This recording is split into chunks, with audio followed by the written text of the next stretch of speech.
Okay, so now when people come to you, what and then their relatives come through, what would you say is like the main thing that always stands out, that a message that they always want to pass on to their loved ones who are still here? Good question. It's really funny. I was talking to somebody last night. I had a client, and I've done quite a lot of sit-ins now, well over 2,000, well over that.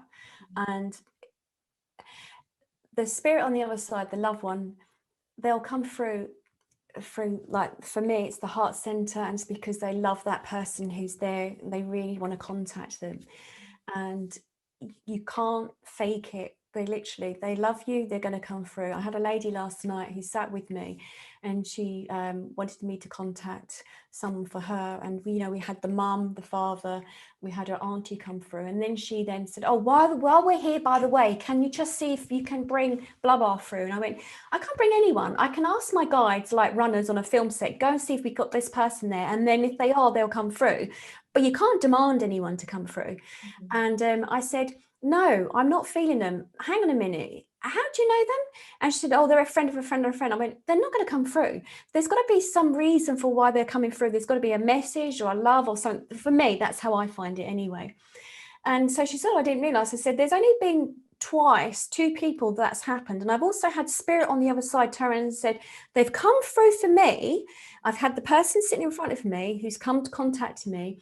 Now the spirit on the other side has come through and said, I don't want to communicate with that person. It was their sister, but because the relationship was so bad, spirit did honor me, which was really lovely and kind of them to say to me, I'm not coming through because of you as a medium. I'm not coming through because I don't want to talk to them. I don't have that relationship. And I was shocked by that. And I was like, thank you. Because I'm always learning. There's always new things coming up.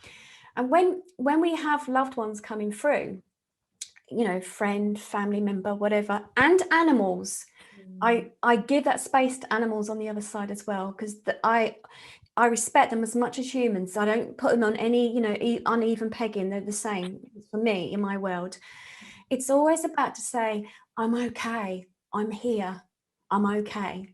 And they might say they've met Auntie George or Uncle George or whoever, or Auntie Gladys or whoever it is. It makes no difference. But they're just saying they're okay. Now, I also believe, because of me having my own miscarriages, I had 5 miscarriages in between my children, that I have a lot of women that come to me who've had miscarriages. And that was, bizarre in the first place of me being aware of that. I was like, the whole thing about the soul, and obviously hasn't come through, hasn't had a full term, they haven't had labor, what actually happens and stuff.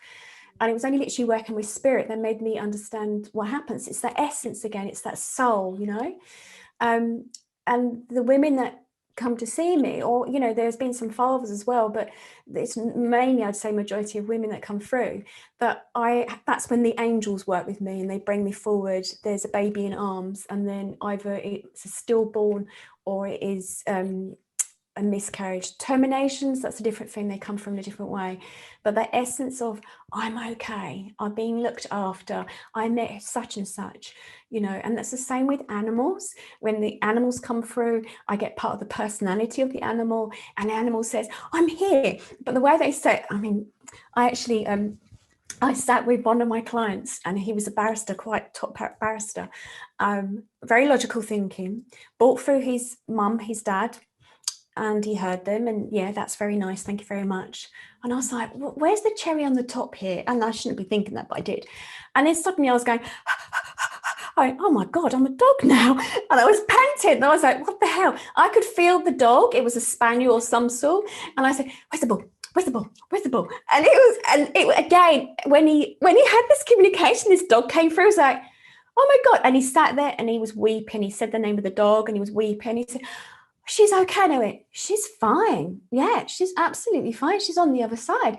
It's that reassurance. They want the living person on this planet to know they're okay. Wherever they are, they're absolutely okay. It's just to reassure you that you don't need to worry. And majority of the time, they just want to help.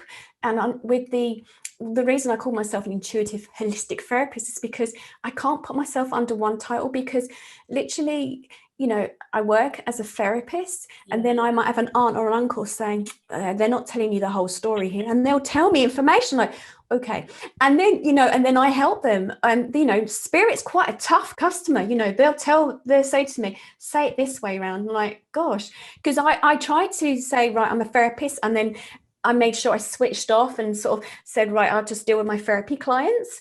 And then suddenly I've got someone tapping me on the shoulder saying, no, handle it from this direction. Like, oh my gosh. So now I bring it all together, and basically it's about the individual that needs that assistance. But yeah, on the other side, they just want you to know that they're to help you. Wow, thank you for sharing that. That's such an important message, and I think everyone should know that, whether you believe in afterlife or you don't. Everyone should know that. Yeah, what have you got to lose? I mean, what the hell? By just maybe having a little look, investigating it for yourself. What have you got to lose? Yeah, that's the thing. And now there is actually so much scientific evidence that proves that with near-death experiences, with out-of-body experiences. I mean, it's crazy now. There's just so much. So I think it's just this need to stay attached to the old terms and the old way of believing. But yeah, I think there is, sorry to interrupt you, because I worked in a hospital for a while, and I was there for 4 years, and working with the consultants there, it didn't matter who you was in the staff room. They come in their scrubs in their blue theatre gear. And then there was some in the admin team, wear your suits and stuff. Then we had the porters coming in there, and then you had the cleaners. It didn't matter what job or role that you did. We all sat together in the staff room and had to eat. Basically, you all have to eat, you all have to go to toilet, you all have to breathe, okay? So it's irrelevant of your job title, and I was sitting at the table, and I remember when this started coming up in conversation, and I think it was one of the days that someone had actually passed over on the operating theatre. And the team came in, they were quite silent and stuff. And one of them had started talking about it. And then we got into the conversation. And I wasn't going to sound a psychic medium or a Reiki healer at the time or anything at all. But I was just talking and communicating. And I picked up a few things. And somebody said, well, how would you know that? You weren't in the operating theatre. And I was like, oh gosh, busted. And then I ended up having the consultants talking to me, and I did some Reiki healing on them, and they had said the same thing. There is, I know, for science doctors, and these are surgeons, and they started coming to me to have the healing, and a lot of them still come to see me as a psychic medium now. But as they said, you can't see the soul, and as they open up the heart, they can't see the word love on it. It's not shaped as we see it, in the movies, but they know there's something else. They know that they have parents, they have children, they know how they feel around their mum and their dad. You can't put a name on it, but it doesn't mean it doesn't exist. You look at our mobile phones we use every day. You can't see the connection to the satellite dish, but we accept that it's receiving a signal. And as a psychic medium, it's like me. I know that I'm tuned in like a radio, and I just turn the dial on the top, and it's a radio station. I pick up on whoever. It's the same thing. Why do we doubt this? Well, we don't doubt the microwaves. They cook our dinners for us. So I think people need to think.